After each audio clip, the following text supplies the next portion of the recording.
Good evening.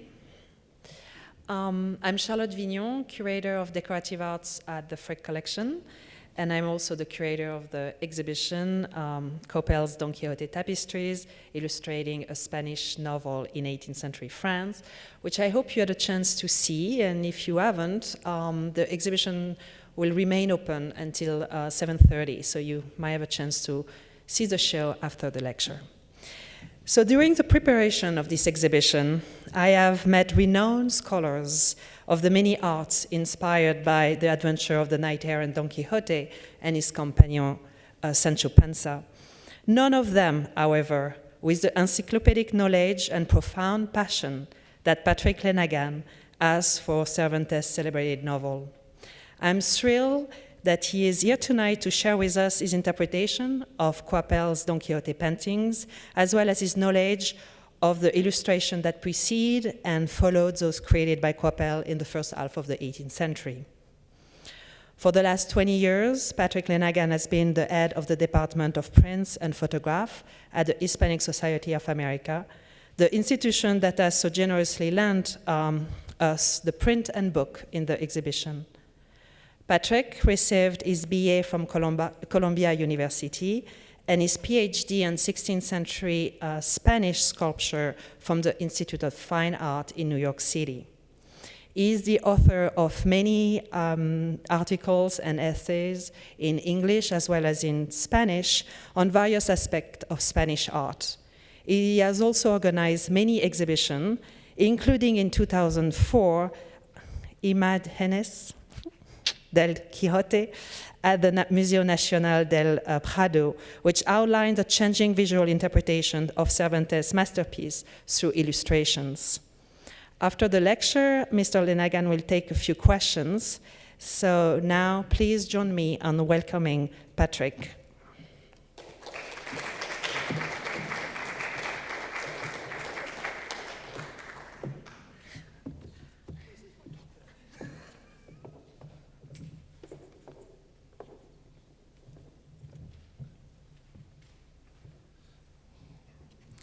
Well, thank you, Charlotte, for that kind introduction, and thank you as well for the invitation to speak here tonight, and thank you to the Frick for organizing a show that when they mentioned to me, I was really very excited to see it happen, and thank you to all of you for coming. The Frick conceived this exhibition to mark the 400th anniversary of the publication of the second part of Cervantes' novel Don Quixote. But tonight we are also observing another anniversary. On this night, 399 years ago, Cervantes died, and the following day he was buried.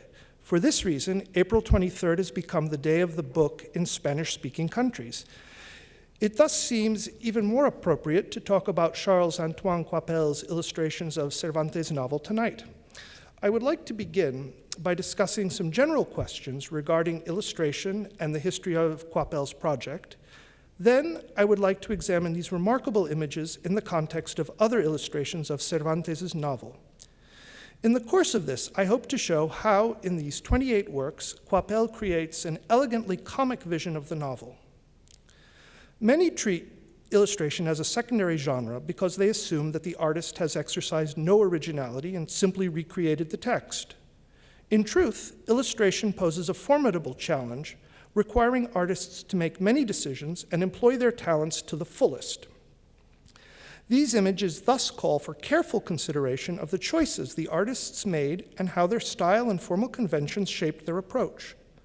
Although never simple, the issues become more complicated with regard to Don Quixote, since readers and critics have interpreted the book variously over the course of the centuries, ranging from farce to a comedy of manners, to the romantic tale of a frustrated dreamer.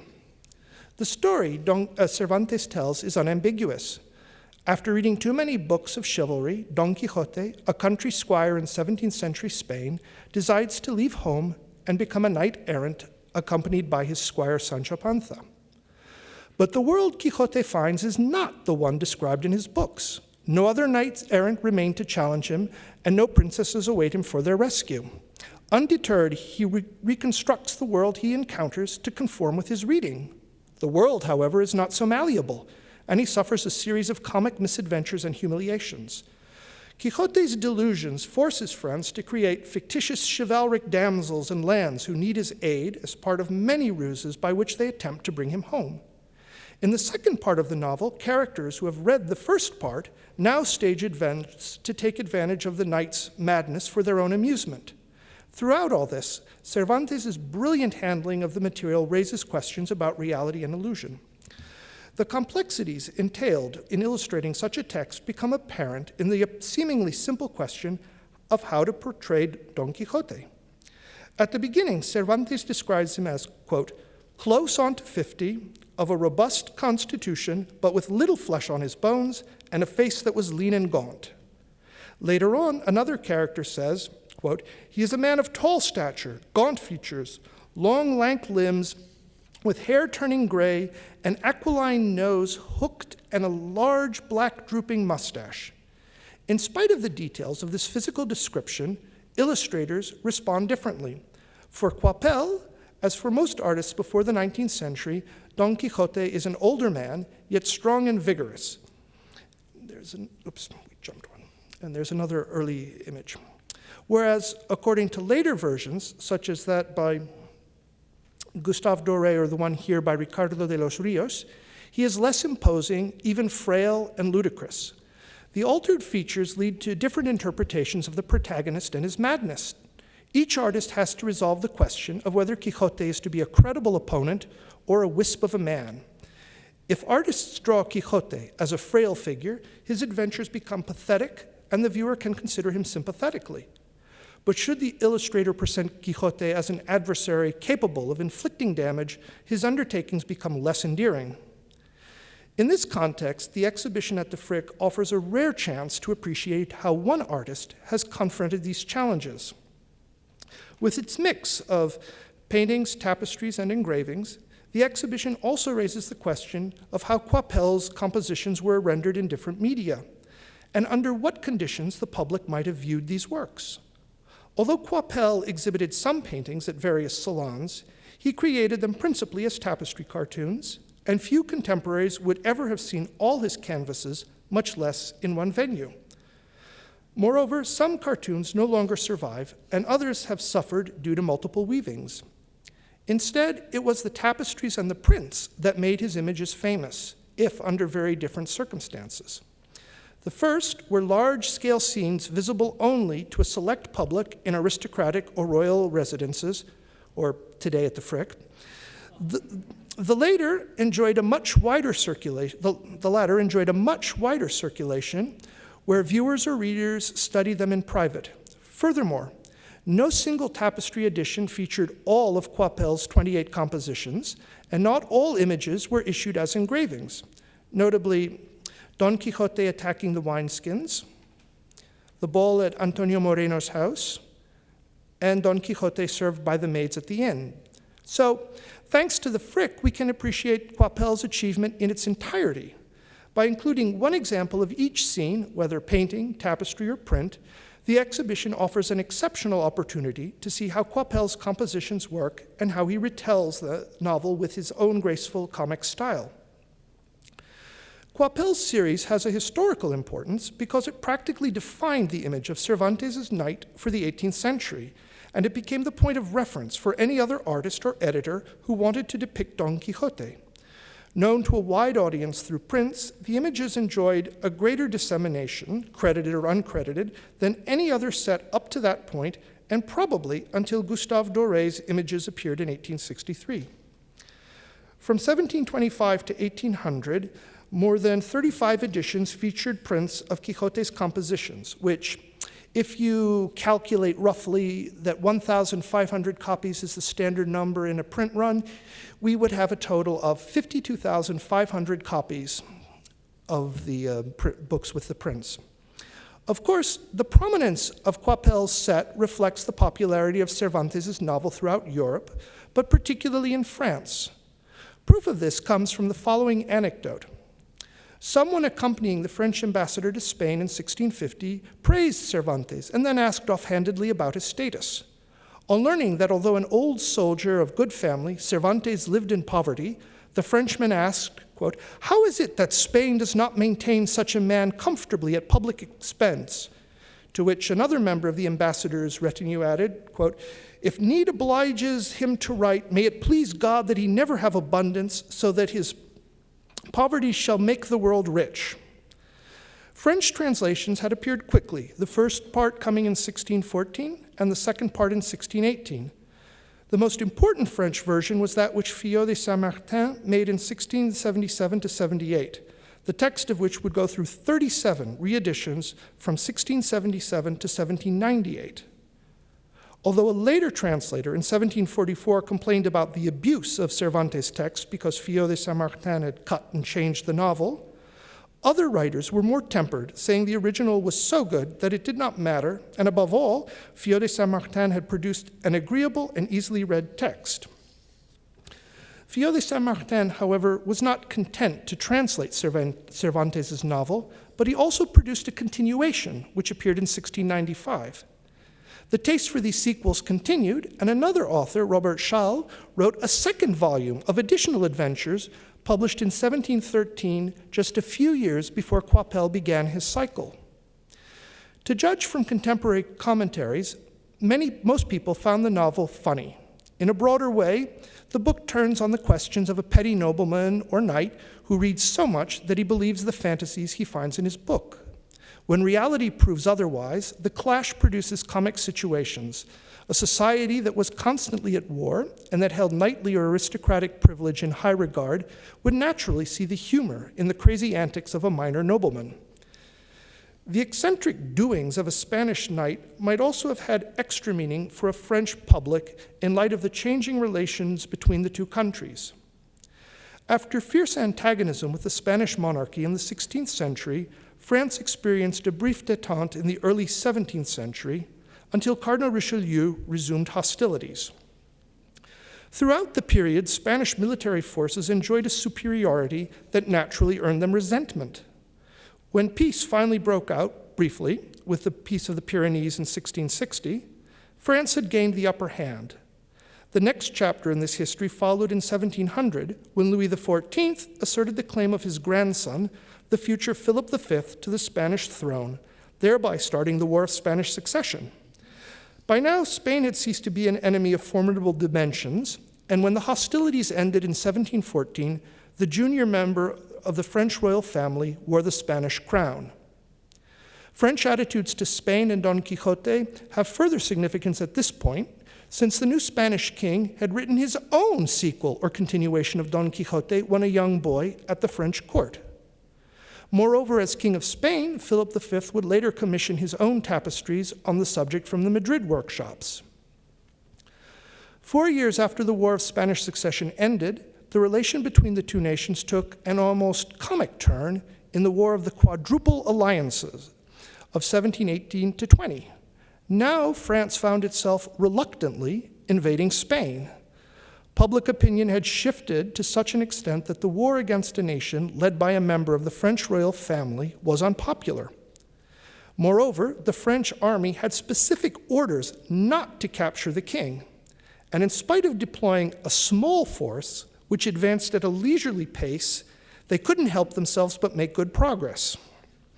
So, in short, from Cervantes' time to Coypel's time, the attitudes went from fear and resentment to caricature and perhaps even stereotype, as Spain almost became something out of an opera bouffe, a land of exaggerated pretensions and superstitions, a hollow shell of its former glory, and the antithesis of French civility and later Enlightenment values.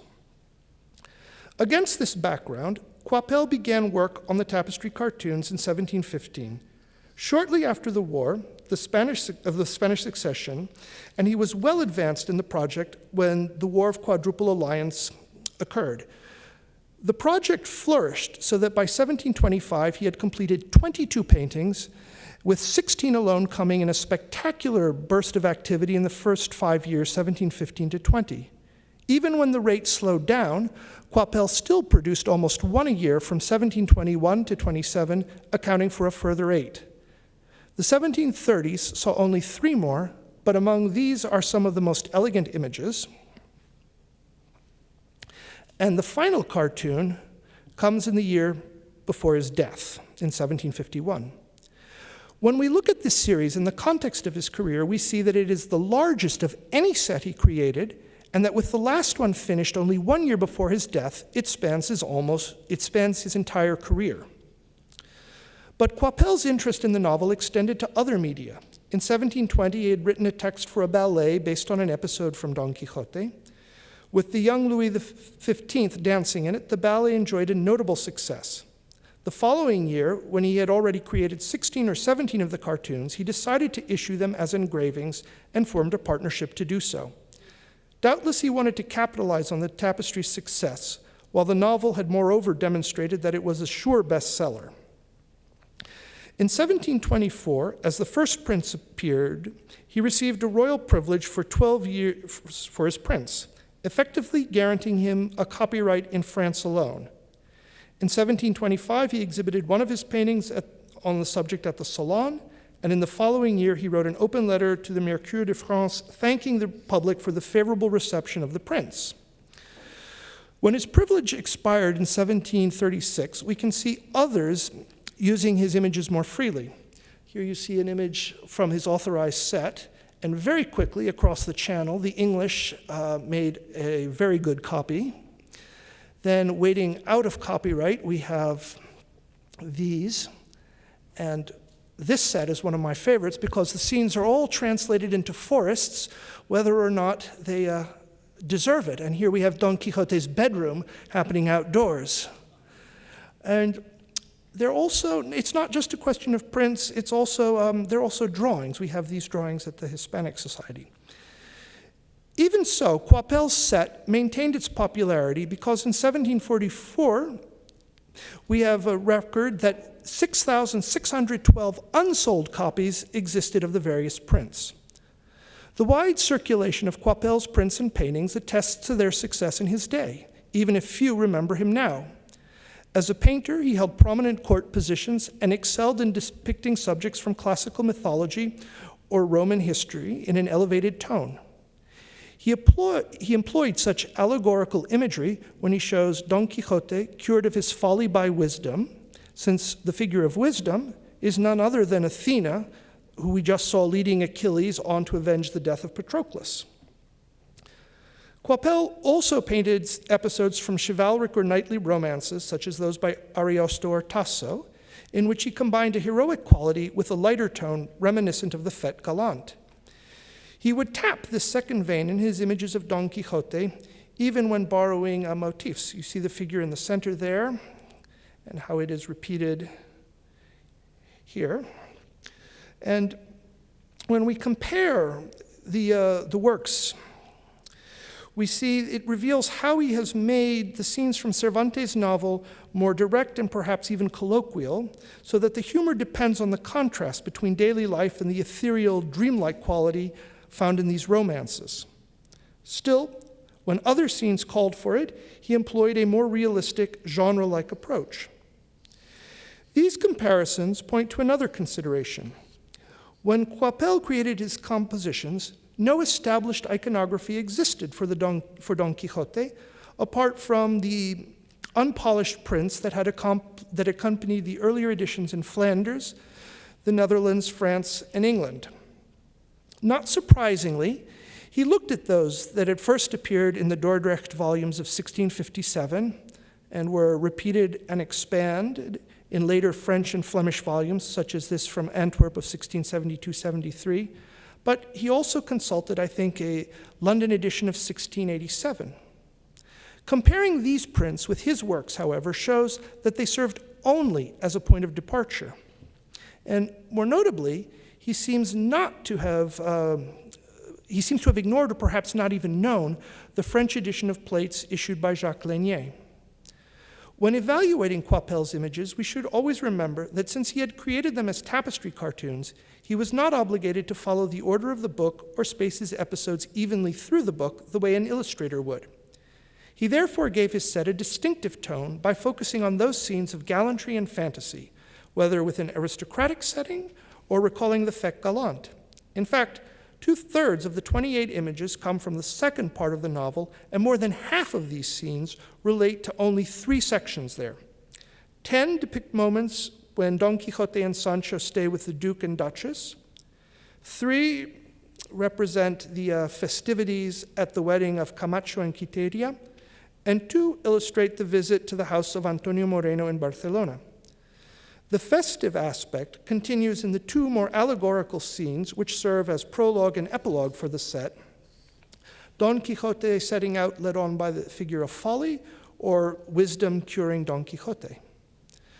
Coypel's refined images occupy an important place in the history of the illustration of Cervantes' novel. 17th century novels present a strikingly different interpretation, delighting in the burlesque quality of earthy slapstick and physical humor.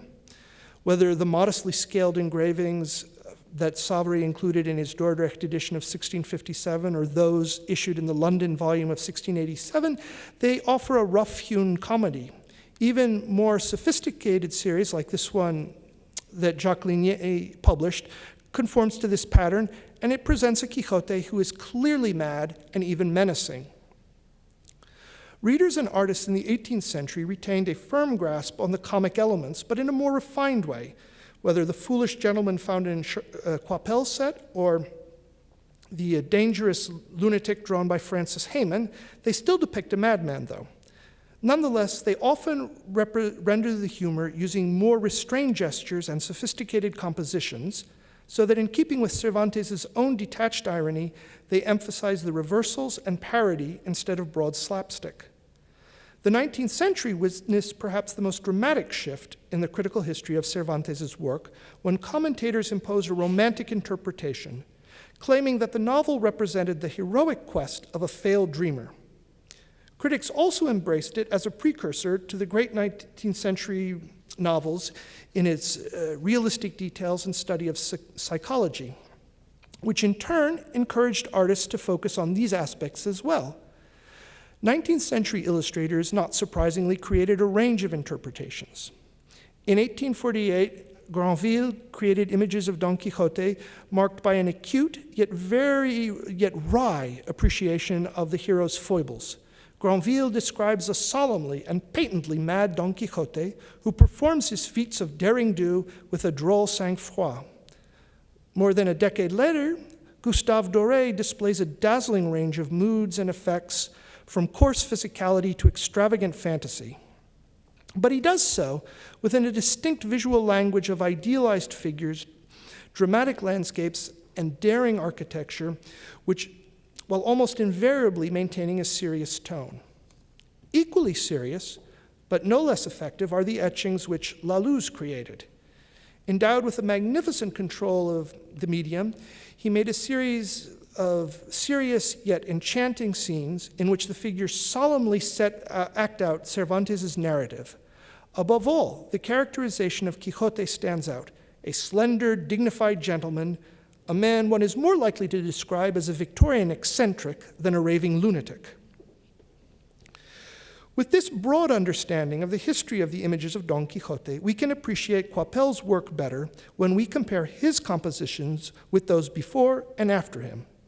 As we have seen, Coypel's taste for scenes of elegant or courtly diversions led him to focus on episodes from Don Quixote's and Sancho's stay with the Duke and Duchess. In the second part of the novel, the heroes come upon these nobles in a hunting party. The Duke and Duchess, who have read the first part, immediately recognize the pair whom they invite to their palace, where they prepare a series of elaborate jokes or pranks in which they stage events that will play on Don Quixote's madness. In this scene, a procession of bearded duennas, played by men, beseeches Don Quixote to rescue their island kingdom from an evil giant who has not only conquered their land, but has also given them these beards. Coypel depicts the moment when the duennas reveal their beards to general amazement. While Quixote and Sancho react in shock, the duennas alternately preen or barely control their laughter. The Duke looks on with a quiet smile, while the Duchess turns to the ladies behind her, almost entreating them to silence. The elegant costumes of the aristocrats, the garden setting, and the general tone evoke a masked ball or outdoor fete. That few other artists chose to depict this moment only underscores Coypel's preference for such scenes. When most artists came to select something from this section, they either preferred the procession that had preceded it or an episode from the next chapters where the story continues. Don Quixote has, of course, acceded to the duenna's request and so sets off to rescue the kingdom. To do this, he and Sancho must ride the magical wooden horse, clavileño. Blindfolded, they mount it, while servants of the Duke supply the special effects, the bellows and torches, so that the two think they are flying through the air. Eventually, the servants set fire to the horse, which has been filled with fireworks. It explodes, sending Quixote and Sancho flying off. When they recover from their fall, they look around, only to find everyone apparently fast asleep in the garden, as if the heroes had been gone for quite a while. Here, Coypel presents the moment where the two ride the horse as the Duke's servants blow the bellows on them, although one servant is about to ignite the horse's tail, and the explosion is imminent. Again, the mood is one of aristocratic fun. As such, this contrasts with the earlier treatments, largely because of the difference in costume and garden, but more importantly because previous images lacked Coypel's visual flair. The elan of Coypel's image also stands out when compared with two images from 1780. The Spanish artist Carnicero repeats most of the elements Coypel had included, but he organizes them in a more rectilinear fashion, which replaces the playful immediacy of the first with a more tranquil quality, as if it's a game played out under a full moon. The second image of 1780 is one of the most spectacular. Here, Chodowiecki portrays the instant in which the horse explodes, sending the two heroes flying in midair. The precise outlines, poses, and control of light and dark make the image memorable. In 1797, the Spanish artist Paretti Alcázar also showed Quixote and Sancho falling off the horse as it exploded. He too has adopted an elegant Rococo style to evoke the comedy of the moment, but with a lighter, more playful touch. In the 19th century, artists employ greater realism, and with it, a new interpretation of the moment arises. Granville typically emphasizes the physical elements of the wooden horse, the smoke, and the setting. He then contrasts these with Sancho's fear and Quixote's firm, if deranged, determination, while the servants gleefully surround them and the Duke and Duchess look on calmly. Although Doré does not devote a full-page illustration to the episode, the various headpieces he creates reveal his talent for portraying both the reality of the episode and the world which Don Quixote imagines. From chapters 39 to 42, he presents both the procession of the duennas and that of the wild men who bring the horse to Quixote with an earthy humor. But he also shows the horse with its riders flying through the sky. In this way, he acknowledges the comedy while portraying the fantasy attractively so that the reader can sympathize with Quixote's obsession. Coypel's stylistic preference for a more polished tone also appears in his treatment of scenes with a rougher content, such as the episode with Mambrino's helmet. Earlier in the first part of the novel, Don Quixote and Sancho are traveling across a plain when it starts to rain. At the same time, a barber, who has been journeying from one village to another, puts his brass barber's basin on his head to keep dry. When Quixote sees this figure, he interprets the bright shining object on the man's head as the famous helmet of Mambrino. Quixote, whose own cardboard helmet has not held up so well, attacks the unfortunate barber for this prize. The barber, who has no experience in chivalric combat, flees, leaving not only his basin behind, but also his donkey. Don Quixote gloatingly orders his squire to retrieve this prize so that he may wear it. He puts the helmet on. As Coypel portrays the event, when Quixote places the helmet proudly on his head, he is not a threatening figure, but rather deluded and self-important, while Sancho can barely contain his laughter. Moreover, the two figures are depicted almost as if they're out walking in the countryside, while two women look on and a figure, the barber, runs off in the back. Other artists produce distinctly different interpretations. Although the print was subsequently rejected, William Hogarth created a powerful image of Quixote bearing down forcefully on the unfortunate barber. With nothing remotely genteel about this knight, one can readily understand why the barber has jumped aside. The engraving that was accepted shows yet another approach. Because the editors of this edition had preferred compositions in which the figures, poses, and gestures would indicate their thoughts or words, the artist John Vanderbank depicts Quixote lecturing a skeptical Sancho on the virtues of the helmet.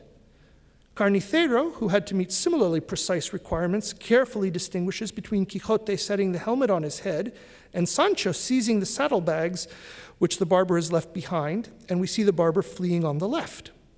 The artist also scrupulously enclosed the rain shower on the right. But perhaps the most striking of all is La Luz's image in which Quixote appears to discourse learnedly like a slightly batty, if lovable, professor. And as such, he differs notably from Coypel's Mad Knight. How consistently Coypel downplays the physical humor of the novel appears in yet another scene, when Don Quixote stands triumphantly over the defeated Sanson Carrasco. Don Quixote's antics have worried his friends at home so that after he sets out yet again at the beginning of the second part, they devise a plot to bring him back to his village. One of them, Sanson Carrasco, shall disguise himself as a knight-errant so as to challenge Quixote in combat. The victor, whom everyone imagines will be Sanson, shall impose his conditions on the defeated, which shall be that he must return home. Things, however, do not go as planned. Carrasco's hired horse stops dead in its tracks, and Quixote unseats his opponent handily. Quixote goes to his fallen foe and lifts the visor, where to his intense surprise, he sees his friend's face. He is on the point of killing his opponent when he is persuaded not to, but he still imposes his conditions on Sanson. Coypel shows Quixote standing haughtily but gracefully over Carrasco. Coypel's taste for heroic or courtly qualities here allows him to contrast the epic tone with the mundane reality of these two gentlemen playing at knights, so that the scene is almost an inverted fete. Other artists have, however, envisioned the scene differently. A few decades later, Francis Heyman presents a more rough-and-tumble image in which Carrasco's life truly hangs by a thread as an incensed Quixote bears down on the unfortunate man. Chodowiecki's interest in dramatic moments and perspective serves him well, where he shows Quixote knocking Carrasco off his stalled horse and sending him sprawling. Granville's fascination with Quixote's reactions to the world around him leads him to this distinctive image, where Quixote is stopped dead in his tracks and his eyes are popping out as he stands in complete astonishment on finding his friend as the defeated knight. La Luz presents a vivid image of the moment where Quixote's lance hits Carrasco. Looking at this image, the viewer easily understands how Carrasco has broken several ribs. Although La Luz has chosen the same moment as Chodowiecki, he avoids the irony of the older print. In fact, if one knew no better, one might mistake this for a joust between two medieval knights. The realism and drama here differ notably from Coypel's elegant, almost idyllic rendering of the moment after the battle. Another feature which appears throughout Coypel's image is just how French they are. And perhaps this feature appears most clearly in two scenes from Quixote's visit to Barcelona, where he stays at the house of Antonio Moreno. In the first, Quixote takes part in a ball, and in the second, he consults a fantastic statue which can answer questions. In both cases, Coypel renders the costumes and interiors in a style much closer to his own France than that of Cervantes' Spain. Moreover, the decoration of the room with the enchanted head is particularly notable, since Cervantes describes the room as having no furnishings except for the table with the enchanted head. Coypel's penchant may elicit a smile from modern viewers, particularly when we read how the publisher of the 1746 set of prints praises Coypel for the care with which he has represented the customs and costumes of Spain. But in this regard, he does not differ much from most artists until the late 19th century. The apparent unconcern with local details of costume or place appears when we trace the history of the image of Don Quixote kneeling before the enchanted Dulcinea. At the start of the second part, Don Quixote has determined that before he sets out again on further adventures, he wishes to travel to the village of El Toboso to seek out his beloved Dulcinea so that she may bless his next adventures. Of course, Dulcinea only exists in his imagination, a fact which has already caused Sancho difficulties when he has previously attempted to take a message to her. But since Sancho has already lied to Quixote, saying that he accomplished that mission, he now has to make good and lead his master to her. At his wit's end, he comes up with a solution that will exploit Quixote's penchant for reimagining the world. While they wait outside the village, Sancho announces to his master that Dulcinea has graciously decided to come and see him. Sancho then presents 3 peasant women as Dulcinea, leaving everyone stupefied. The women think the knight is mocking them, while Quixote sees only a not very attractive figure, so he naturally concludes that the enchanters have hidden her matchless beauty from him. In this version, Coypel has revised the earlier models of the 1657 and 1672 editions, particularly making Dulcinea's broad-brimmed hat more decorative. Dulcinea and the other women hardly look as if they're about to go out and work in the fields, nor are they as unattractive as Cervantes describes them. In fact, they might even be mistaken for the women who attend the Duchess. The landscape is clearly not the plains outside of El Toboso, nor is the town itself visible. But other artists, such as Heyman, are similarly indifferent to these details. And although the Spaniard Carnicero depicted plausible costume and a vista of El Toboso, many foreigners, such as Granville, and I love the costume of Dulcinea there, or La Luz, continue to offer distinctly inauthentic details. Only by the end of the 19th century do convincing images begin to appear in the work of Spanish artists and publishers, such as this one from Barcelona in 1880.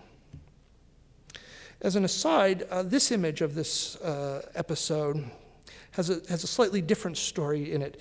The editors of the English of this London 1738 edition and the artist John Vanderbank intended that their images should serve as a reply to Coypel's. They explicitly wanted their illustrations to indicate the passions of the character. But something else appears in this scene.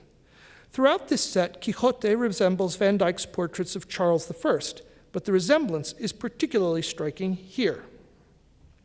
Thus we see that where Coypel and his audience interpreted Cervantes' novel in light of their national history, the English did the same.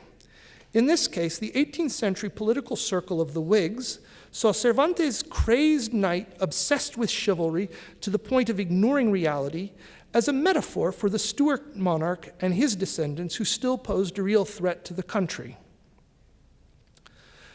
The last point I would like to make is about Coypel's images of Don Quixote concerns those moments he never illustrated, and particularly the one which most people today associate with the novel, the attack on the windmills. The episode, like so many others from the first part, belongs to the realm of slapstick comedy that never appealed to Coypel or his public. Still, since I was curious what a Gobelin tapestry depicting the scene might look like, I constructed one digitally. And here's my first attempt, my second, and my third. The results are frankly disconcerting. They moreover point out Coypel's talent for creating compositions that worked when put into these alentours and made into such tapestries. The disjunction suggests that it is more than Coypel's taste, but also the spirit of the age that makes this episode awkward or uncomfortable as an image. In fact, I know of no artist from 1700 to 1780 who depicted this moment. Earlier, the episode with the windmills was not obligatory, and you see here, it literally takes second place, when 17th century editors included it only in the background of another scene. And typically, these early engravings emphasized the broad humor of the moment. In the 19th century, new approaches appeared as the interpretation of the novel changed. Granville avoided the moment of the encounter to focus instead on Quixote's flawed decision-making process as he and Sancho discuss the situation.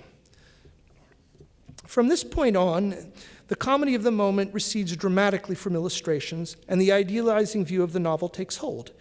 The episode increasingly becomes emblematic of the protagonist's quest in his admirable effort to change an uncaring world against all odds, as we see in both Doré and Lalouse's images.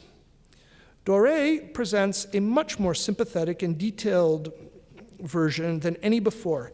He spreads the episode over 2 full-page images. In the first, he portrays the moment of impact. Don Quixote has caught his lance in the vein of the windmill, which pulls him and his horse up.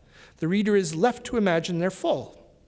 In the next scene, Doré reverses the viewpoint to one close to the scene and low to the ground. Don Quixote lies flat on his back with his horse at his side and his shattered lance at his feet. Sancho, grieving loudly, rushes up in spite of his donkey's resistance. The viewpoint and Quixote's pose emphasize his vulnerability, yet a hint of his indomitable spirit may also be seen in the rigidity of his figure. He's taken a rough fall, but the viewer knows he'll get up and continue to fight giants. Consequently, although Doré underscores the folly of Quixote's undertaking, he also seems to admire Quixote's idealism and determination. Where Doré had found a balance between the futility of the adventure and an admiration for the attempt, Lalouse opts squarely for solemnity. The battle is ended. Quixote lies in the foreground, knocked unconscious and strewn like a rag doll. Very subtly, perhaps even unintentionally, he suggests a religious note, visually equating the fallen Quixote with the dead Christ taken down from the cross. Sancho throws up his arms in a gesture of mourning, while Lalouse underscores the effect with the crosses formed by the windmill. One should not overemphasize such an interpretation, but the fact that it may lurk in the artist's subconscious in itself indicates how far the romanticization of the figure had gone. With this survey, I hope to have suggested the range of interpretations available to illustrators who exerted their talent to the fullest to bring Cervantes' pages to life, whether as a deranged lunatic or a misunderstood dreamer. Coypel must rank among the finest artists to accept this challenge with his graceful images that embody the elegant comedy that he and his contemporaries prized in the novel. We are fortunate that tonight we can go out into the galleries nearby to appreciate his artistry in person. Tomorrow, on the day of the book, I would recall the words which Don Quixote's parish priest speaks of another novel and apply them to Cervantes' masterpiece. I have found in it a treasury of enjoyment and a mine of recreation. I tell you that for its style it is the best book in the world. Take it home and read it, and you will see that what I have said is true. Thank you very much.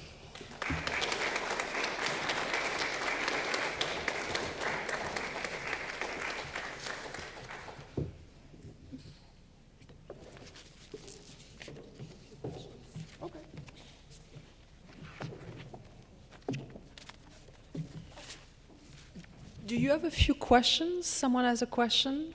I don't think we have a mic, do we? Maybe you can just stand, raise your hands if you have a question. So, speak loud.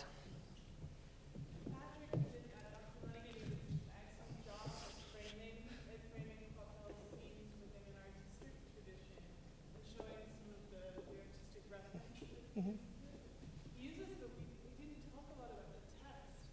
I wonder if you have some thoughts on Coypel's relationship with Cervantes' words more. It felt like you embodied, in your opinion, embodies Cervantes' text in that way, or do you feel like that? That's almost the subject for another talk. And having said that, I'm not going to, no. I would say one thing. I think that the image, it doesn't quite answer your question, but maybe it will. The image of Don Quixote cured by wisdom, the text that you have in the catalog is from the end of Cervantes', it's taken from chapter 74 of the second part.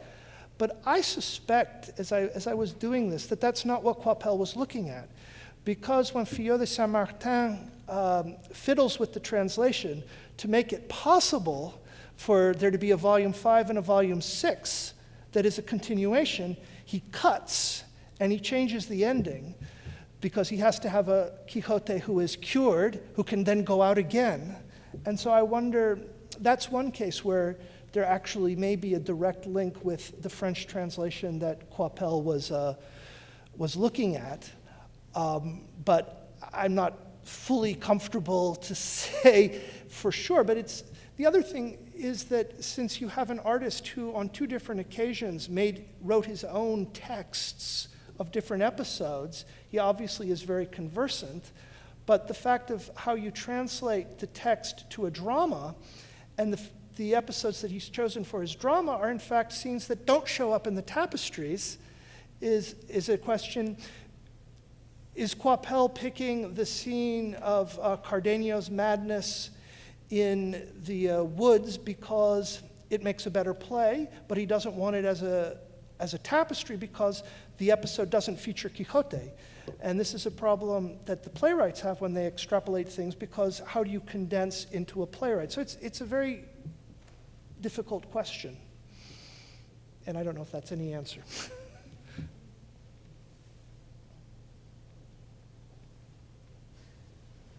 Okay, so you all agree, great.